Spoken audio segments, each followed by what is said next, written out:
শ্রাবণ মাসের প্রথম সোমবার।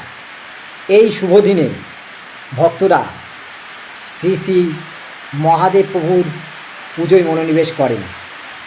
শিবলিঙ্গে দুধ, জল, ধুতরা ফুল ও বেলপাতা নিবেদন করে ভক্তরা তাদের পূজায় মনোনিবেশ করে এবং ভগবান শিবের কৃপা লাভ করে থাকেন। এই দিনটিকে বিশেষভাবে মহাপবিত্র বলে মনে করা হয়, কারণ এই শ্রাবণ মাস হচ্ছে বাবা মহাদেবের প্রিয় মাস। ভক্তরা উপবাস রাখেন এবং নাম জপ করেন, আর তার সাথে মহামৃত্যুঞ্জয় মন্ত্র তারা পাঠ করে তাদের মনকে শান্ত ও আধ্যাত্মিক লাভ করে থাকেন।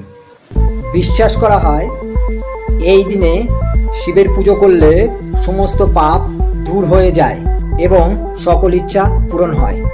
এই শুভ দিনে সমস্ত ভক্তবৃন্দের ওপর মহাদেবজির আশীর্বাদ যেন বর্ষিত হয়। এই কথা বলে আমি এখানেই আমার এই ছোট্ট একটি বিবৃতি শেষ করছি। হর হর মহাদেব, জয় শ্রীকৃষ্ণ। সবাই ভালো থাকবেন এবং আমাদের ছোট্ট একটু শর্ট ভিডিও আপনারা অবশ্যই দেখবেন। এরপর